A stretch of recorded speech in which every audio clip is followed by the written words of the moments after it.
guru di tingkat lokal. Yang ketiga adalah untuk akuntabilitas, dan yang keempat untuk monitoring. Yang di daerah ini lebih penekanan pada komponen 2, dan ini insya Allah nanti pada bulan Januari kami akan mengundang Bapak dan Ibu Bupati Wali Kota ke Jakarta untuk menandatangani MOU. Saya merasa tidak khawatir dengan adanya baru di-launching sekarang dan baru kita mulai tahun depan MOU, karena di DIPA masing-masing, APBD masing-masing, saya kira untuk pendidikan sudah sangat concern. Itulah sebabnya maka 75 kabupaten ini dipilih. Terima kasih, Pak. Pak Dirjen mau menambahkan? Sudah cukup. Terima kasih. Saya kira penjelasan dari Pak Direktur Bindiklat tadi sudah cukup jelas kaitannya dengan sharing anggaran tadi.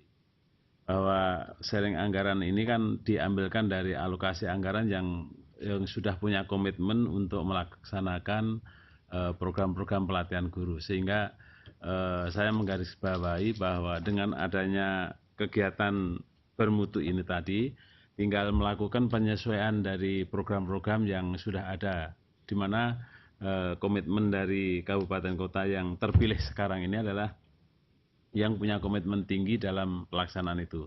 Untuk itulah walaupun seandainya sudah diketok anggarannya, mungkin tinggal penyesuaian dari kegiatan-kegiatan peningkatan kompetensi guru tadi dalam berbagai kegiatan pelatihan itu diperhitungkan di dalam program bermutu ini. Saya kira demikian tambahan kami. Terima kasih. Baik, terima kasih Pak Marnana dan Pak Baidowi. Pertanyaan berikutnya ini menyangkut masalah kualitas guru dan juga bagaimana insentif untuk peningkatan kinerja itu bisa dipikirkan. Jadi pertanyaan pertama saya bacakan saja langsung biar kelihatan esensinya di sana. Banyaknya guru yang tidak bersedia ditempatkan di daerah tertinggal menyebabkan terjadinya ketimpangan mutu pendidikan antara kota dan daerah terpencil. Begitu juga outputnya. Karena di kota lebih menjanjikan tambahan sampingan seperti mengadakan les privat, kursus, dan lain-lain. Pertanyaannya cukup berat di sini. Apa konsep pemerintah menghadapi persoalan ini? Nah, kalau dirunut, untuk memotivasi guru agar mengikuti program bermutu, maka perlu ada reward. Jadi pertanyaan, bagi guru yang kompetensi dan kinerjanya meningkat. Nah, apakah ini bagian dari konsep pemerintah juga yang akan dijalankan? Yang lebih tajam lagi pertanyaannya di sekitar program bermutu itu menanyakan justrunya, dari program bermutu yang sudah diluncurkan ini, apakah ada korelasinya atau spesifik program yang ditujukan memang untuk mengurangi diskrepensi, jadi perbedaan ya antara sekolah di daerah terpencil dan sekolah-sekolah di kota besar, dan juga termasuk kualitas gurunya dalam hal ini. Jadi bicara sistem pendidikan, bicara kualitas guru. Jadi itu pertanyaannya. Nah, yang bagian dari konsep tadi kalau dilihat juga, di samping kualitas dan kesejahteraan guru yang ditingkatkan, yang paling mendesak di daerah kami, nah pertanyaan dari Kabupaten Bangkalan ini sebetulnya, adalah pengadaan pengangkatan guru baru PNS. Karena sementara guru di wilayah kami masih banyak sekali kekurangan, di beberapa SMP itu gurunya hanya 1 atau 2 orang yang pegawai negeri sipil dalam hal ini. Apalagi kalau kita mau melaksanakan program wajar Dikdas ya Pak ya, yang 9 tahun dan wajar Dikdas yang 12 tahun ini, tapi kita masih mengalami kekurangan di sana. Nah, itu beberapa pertanyaan Bapak-bapak yang ada di sini, para panelis. Mungkin saya persilahkan Pak Baidowi ini kelihatannya yang akan menjawab lebih dahulu. Saya persilahkan Bapak.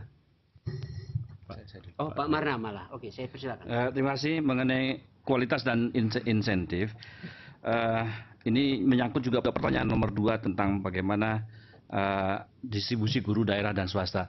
Saya ambil satu kasus yang terjadi di Kabupaten Gorontalo. Ada sekitar 634 guru yang dipindahkan dari kota ke daerah-daerah yang cukup jauh dari kota. Kenapa? Karena distribusi guru yang agak kurang. Ini kenapa juga? Karena mutu pendidikan di daerah-daerah terpencil agak mengkhawatirkan dibandingkan dengan daerah yang di perkotaan.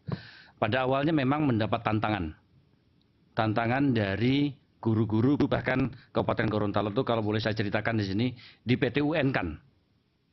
Tetapi karena keputusan pemerintah melalui Undang-Undang Nomor 14 dan juga dalam program pilot project bermutu, maka guru-guru ini yang dipindahkan ke daerah-daerah terpencil, mereka pada akhirnya menyadari memang tidak mudah. Hal yang paling penting adalah Bapak dan Ibu, ada insentif khusus sebagaimana diamanatkan dalam undang-undang, yaitu ada tunjangan untuk di daerah khusus yang besarnya sebesar gaji pokok, 1 kali gaji pokok. Jadi kalau guru profesional yang dia sertifikat punya, maka terus ditempatkan di daerah terpencil, otomatis dia akan mendapatkan 3 kali gaji pokok. Kalau golongan 3A 1,4, maka dia kurang lebih sekitar 4,2. Nah ini terjadi di Gorontalo itu memang guru didistribusikan dari daerah perkotaan ke daerah terpencil, tetapi ada konsekuensi logis yaitu tambahan untuk dana, dan ini dijamin oleh undang-undang. Jadi konsepnya adalah, konsep pemerintah itu adalah memberikan insentif kepada guru yaitu sebesar gaji pokok. Tapi di beberapa daerah lainnya itu ada kebijakan pemerintah daerah juga, selain gaji pokok itu juga diberikan tunjangan-tunjangan khusus seperti masalah tambahan dan lain sebagainya. Dari program, apakah ada spesifik program untuk daerah inilah barangkali kita akan coba melakukan redistribusi guru-guru yang ada di daerah, di perkotaan ke daerah. Ini sesuai dengan amanat undang-undang. Ini perlu tentunya banyak tantangan, tetapi pada akhirnya ini untuk meningkatkan mutu pendidikan. Mengenai pengadaan pengangkatan guru baru PNS, Pak Dirjen akan menyampaikan.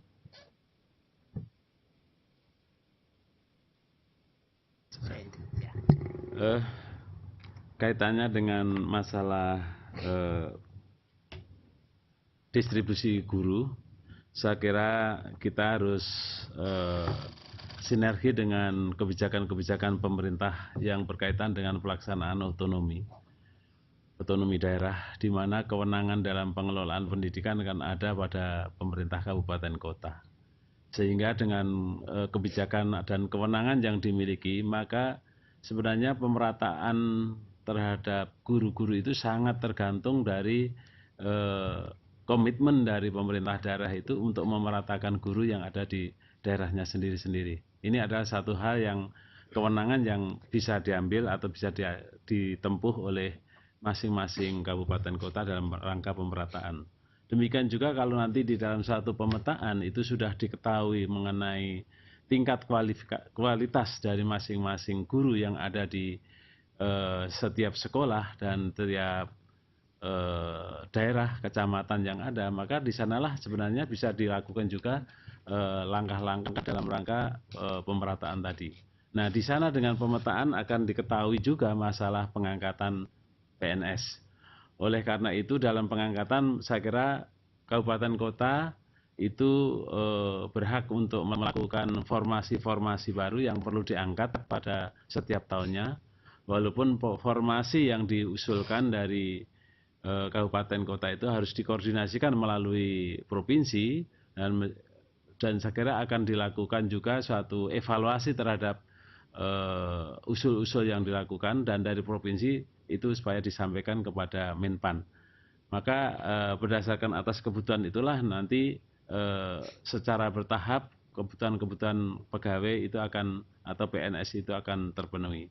Di sisi lain memang ada kebijakan dari pemerintah untuk mengangkat mengenai guru-guru bantu ya. Guru-guru bantu yang sekarang ini sudah ada itu telah diberikan formasi, dan kebijakan pemerintah akan diselesaikan pada tahun 2009. Mudah-mudahan dengan guru bantu yang akan diangkat nanti akan memenuhi jumlah PNS yang diperlukan atau guru-guru PNS yang diperlukan di masing-masing daerah. Dan dari sinilah kita akan pisahkan bahwa kebijakan dari pemerintah pusat itu adalah menentukan alokasinya, dan nanti yang penetapan lokasi itu adalah pada masing-masing kabupaten kota. Sekolah mana lokasi-lokasi yang memerlukan. Dan mestinya kalau ada terdapat sekolah yang lebih dan sekolah yang kurang, disitulah kebijakan dari kabupaten kota untuk melakukan pemerataan. Baik, terima kasih Pak Bodoi. Mungkin saya akan minta Bapak Siskandar dari Pak Litbang untuk menambahkan masukan mungkin untuk pertanyaan mengenai konsep pemerintah soal ketimpangan mutu tadi. Saya persilakan Bapak. Terima kasih. Melanjutkan apa yang dijelaskan Pak Dirjen dan juga Pak Pranata, bahwa ke depan guru kita, setelah ada undang-undang guru, kita selain guru itu profesional, diimbangi dengan peningkatan kesejahteraan. Dan peningkatan kesejahteraan ini diwujudkan dalam bentuk tunjangan profesi bagi guru yang sudah memiliki sertifikat pendidik, dan juga tunjangan fungsional serta tunjangan lain seperti tunjangan khusus bagi guru yang ditugaskan di daerah khusus ataupun di daerah terpencil. Dalam peraturan pemerintah yang sedang dirancang sekarang, semula ada kesulitan bagaimana alokasi dan membayarkan tunjangan-tunjangan itu kepada guru. Tetapi kira-kira 3 minggu yang lalu diadakan rapat antar Menteri Pendidikan Nasional, Menteri Keuangan, Menteri Bappenas, dan Menteri Koordinator Kesra, serta Menteri PAN, disepakati bahwa tunjangan fungsional dan tunjangan khusus itu tetap bisa dihitung bagian dari 20% anggaran pendidikan, bukan bagian dari gaji. Karena kalau bagian gaji itu tidak bisa dihitung sebagai anggaran pendidikan.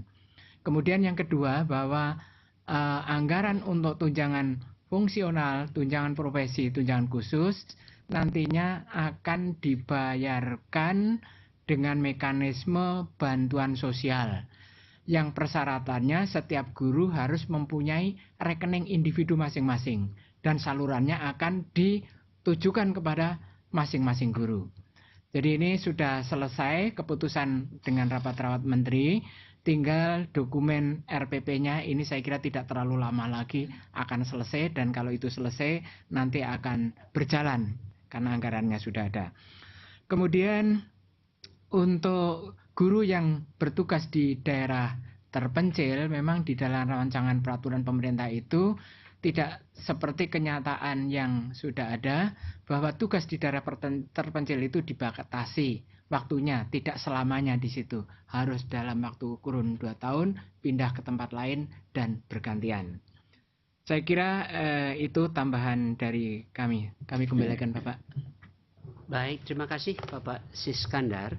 Sebelum saya mempersiapkan Unsiah, Unan, dan kemudian Palangkaraya untuk komentar atau pertanyaan dari tempat mereka, saya mungkin akan kembali dulu tadi ke pertanyaan mengenai jumlah guru yang dikeluarkan perguruan tinggi itu. Kelihatannya tadi ada beberapa momen itu ada technical glitch sehingga ada beberapa site yang tidak mendengarkan atau tidak dapat mendengarkan penjelasan dari Bapak Muklas. Jadi mohon maaf Pak Muklas, mungkin kalau bisa berkenan mengulang kembali Pak. Saya persilakan Pak. Baik, saya ingin mengulangi bahwa saat ini sedang dilakukan pemetaan kebutuhan guru per tahun, per daerah, per mata pelajaran, per jenjang. Sedang dilakukan, mudah-mudahan dapat diselesaikan dalam waktu yang tidak terlalu lama. Dan dengan dasar itu nanti kemudian pendidikan calon guru akan disesuaikan dengan kebutuhan di lapangan. Kita berdoa, berusaha supaya pemetaan akan segera kita hasilkan. Baik, terima kasih Pak Muklas. Jadi saya akan berpindah ke Unsiah untuk mendengarkan komentar atau mungkin ada pertanyaan lain yang ingin disampaikan di luar apa atau ingin memperjelas lagi, mempertajam dari apa yang sudah disampaikan oleh para panelis di sini. Unsiah, saya persilahkan. Terima kasih banyak Pak. Kami yang di Aceh, dan bersama saya hanya dari Kepala Dinas Kota Banda Aceh sama kawan. Dari sebelah kiri saya dari Kabupaten Pidi sama anggota dewannya, dan juga setelah di ujung dari Kabupaten Aceh Tamiang sama anggota dewannya. Permohonan maaf Bapak Bupati tidak bisa hadir pada hari ini dari ketiga provinsi. Ada beberapa hal yang ingin kami sampaikan pada Bapak sekalian, bahwa program peningkatan mutu ini sudah dilakukan di Aceh sejak 4 tahun yang lalu. Selama ini program tersebut hanya terpusat di kota, kabupaten kota. Sedangkan untuk daerah-daerah yang terpelosok atau terisolir itu tidak mendapatkan fasilitas. Jadi oleh karena itu kami sangat berharap perlu dibentuk, kalau ini jadi, sentra-sentra lokasi itu daerah-daerah terpencil, sehingga daerah-daerah terpencil tersebut tidak perlu harus ke ibu kota, kabupaten kota. Kemudian kami juga menginformasikan kepada Bapak Ibu bahwa berdasarkan pengalaman 2 tahun ini, koordinasi daripada pelaku-pelaku program bermutu ini telah diperlukan. Karena selama ini kami juga mendapatkan program dari LTMT, dari UNICEF, dari ERA, dari NGO-NGO lainnya. Semua itu kurang terkoordinasi, sehingga kadang-kadang kita mendapatkan suatu overlapping program. Kemudian sinkronisasi dari apabila program ini dijalankan, sinkronisasi antara perencanaan APBN dan APBD itu perlu diinformasikan kepada kami secepat mungkin. Dari Bapak anggota Dewan ini mengatakan bahwa kami dari Aceh komit untuk melaksanakan program ini. Mengingatkan supaya kalau bisa program itu diinformasikan sebelum palu itu berketok atau berbunyi. Kemudian perlu juga kami informasikan kepada bapak-bapak sekalian bahwa kalau bisa dalam hibah program bermutu ini itu lebih banyak bidang studi dilakukan, jangan hanya berpusat kepada basic science, tetapi juga kepada humaniora dan keagamaan. Dan ini juga atau bisa kita minta pemuda setempat untuk melakukan asesmen apa sih yang dibutuhkan atau bidang studi apa sih yang dibutuhkan pemuda setempat tersebut. Pertanyaan Pak dari Bapak ini mengatakan Pak, bagaimana sistem pengalokasian dana grant ini dengan cost sharing di kabupaten kami. Kemudian yang kedua, bagaimana sistem pelaksanaan program ini sehingga kualifikasi guru itu bisa dilaksanakan. Yang ketiga adalah apakah program bermutu ini bisa kita alokasikan untuk peningkatan minat baca bagi siswa. Karena kita tahu bahwa minat baca itu juga menentukan minat mutu, bukan hanya guru, juga pada siswa. Kemudian, apa tolak ukur yang akan digunakan untuk keberhasilan?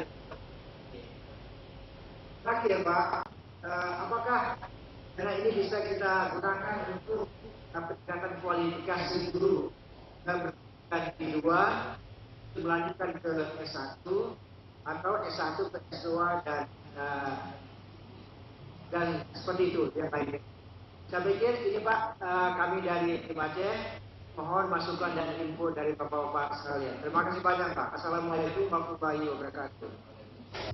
Waalaikumsalam warahmatullahi wabarakatuh Bapak. Terima kasih Bapak. Jadi saya minta nanti Andalas dan juga Palangkaraya mempersiapkan pertanyaannya. Sebelum saya kembalikan ke panelis, apakah Pak Marna, Pak Baidowi yang akan memberikan komentar atau respon terhadap, di catatan saya ada 5 pertanyaan sekaligus dari Unsiah di sana. Saya persilakan Bapak. Pak Marna, silakan. Terima kasih Bapak. program mutu sudah ada di Aceh. Saya kira ini bagus, tapi sebenarnya ini ke program bermutu baru kita lakukan sekarang. Maksudnya mungkin yang kedua, apakah diperlukan sentral-sentral untuk guru? Ini mungkin maksudnya untuk pelatihan untuk guru. Memang kita akan ke depan akan merancang satu ahli-ahli pelatihan di tingkat provinsi, tingkat kabupaten, kota. Yang ini nanti akan bergerak di tingkat KKG dan MGMP. Yang kedua, perlu koordinasi dengan daerah. Saya kira ini betul, Pak, akan kita laksanakan mulai tahun depan. Koordinasi pada awal bulan, mudah-mudahan DIPA-nya keluar. Kita akan melakukan workshop, kita akan lakukan koordinasi apa yang harus dikerjakan di tingkat provinsi, tingkat kabupaten dan kota. Di program bermutu nanti ada tingkat pusat wewenangnya apa, kewajibannya apa, di tingkat provinsi kewajibannya apa, wewenangnya apa, sampai ke tingkat KKG dan MGMP. Sinkronisasi antara APBN dan APBD ini saya kira tadi sudah dibahas, tapi saya kira terima kasih Pak, ini dari DPRD di Aceh komitmennya sangat tinggi, tadi sudah dinyatakan oleh Bapak. Tapi masalah sinkronisasi saya kira tidak perlu dibahas lagi karena memang daerah 75 kabupaten kota yang dipilih ini memang dipilih karena komitmennya. Dana pendidikannya ada 20, ada di atas 20. Hibah itu ke seluruh mata pelajaran, ini barangkali memang untuk tahun depan, hibah ke KKG, MGMP. KKG itu seluruh KKG ada 5.600 KKG di seluruh Indonesia, sedangkan hibah MGMP tahun depan akan kita tingkatkan untuk 6 mata pelajaran. Bagaimana pengalokasian dana ini, apakah dana bermutu dilakukan untuk minat baca? Tidak, Pak. Juga tidak untuk peningkatan kualifikasi guru. Tidak juga untuk sertifikasi. Komponen 2 itu dititik tolakan pada peningkatan kompetensi guru. Apa tolak ukurnya? Tolak ukurnya nanti akan kita lihat apakah betul dengan peningkatan kompetensi guru, dengan guru sudah sertifikat, dengan guru sudah gajinya tambah, ada tunjangan profesi, tunjangan khusus, masalah tambahan dan sebagainya. Apakah guru masih absen? Absensi guru, ketidakhadiran guru di daerah, di sekolah, ini menjadi tolak ukur. Yang berikutnya adalah kinerja guru seperti apa? Apakah kinerja guru sama sebelum menerima tunjangan profesi dengan sesudah? Ini juga menjadi tolak ukur. Tolak ukur lainnya adalah prestasi siswa. Prestasi siswa itu bisa ditinjau dari segi ujian sekolah, ujian daerah, ujian nasional, yang pada akhirnya nanti ditinjau juga kedudukan kita Indonesia di dunia internasional seperti yang disampaikan Pak Menteri tadi, apakah di PISA-nya, apakah di TIMSS-nya, apakah di peers-nya. Jadi tolak ukurnya di situ. Dan yang paling penting, tolak ukur yang paling utama nanti adalah bagaimana mutu pendidikan. Sehingga terjemahan dari bermutu adalah peningkatan mutu pendidikan melalui peningkatan kompetensi guru dan kinerja guru itu akan tercapai. Apakah bisa untuk kualifikasi? Saya kira tidak, Pak. Ini saya kira yang bisa saya jelaskan. Ada 8 kalau catatan saya pertanyaannya. Sudah saya jawab. Mudah-mudahan Pak Dirjen akan menambahkan. Nah.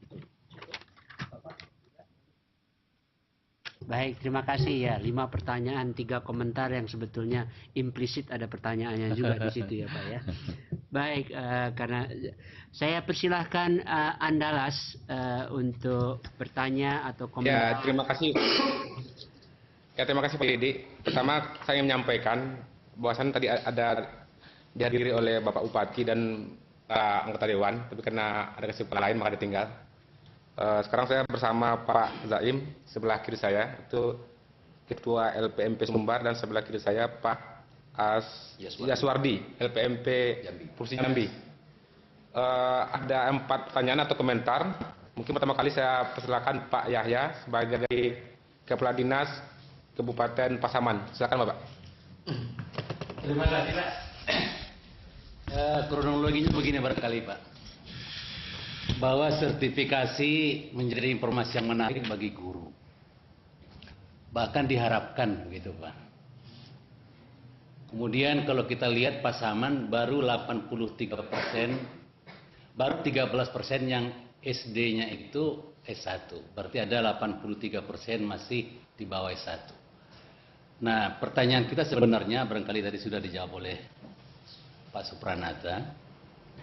Bagaimana kira-kira mekanisme kegiatan-kegiatan MGMP, KKG dan lain sebagainya itu dijadikan menjadi satu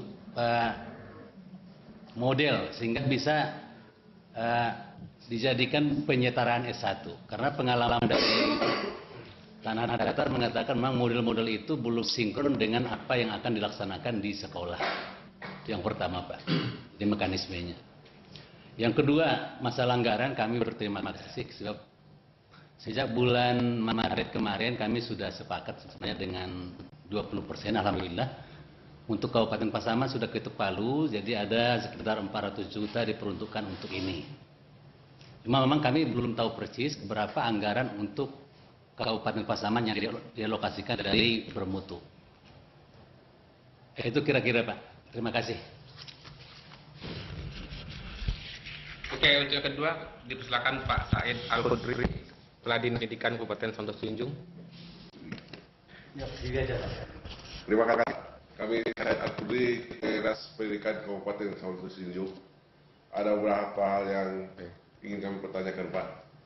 Yang pertama, tadi ada penjelasan dari Bapak bahwa sharing dari kabupaten yang sekarang sudah dialokasikan. Kebetulan kita sudah ketok palu, Pak.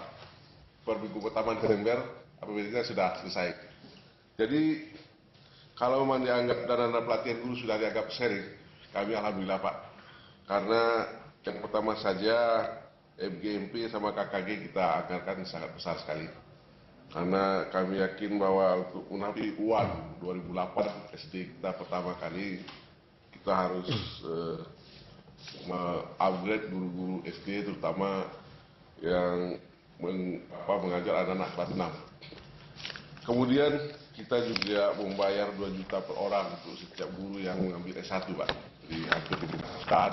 Apakah ini juga bisa dianggap sharing dari kabupaten?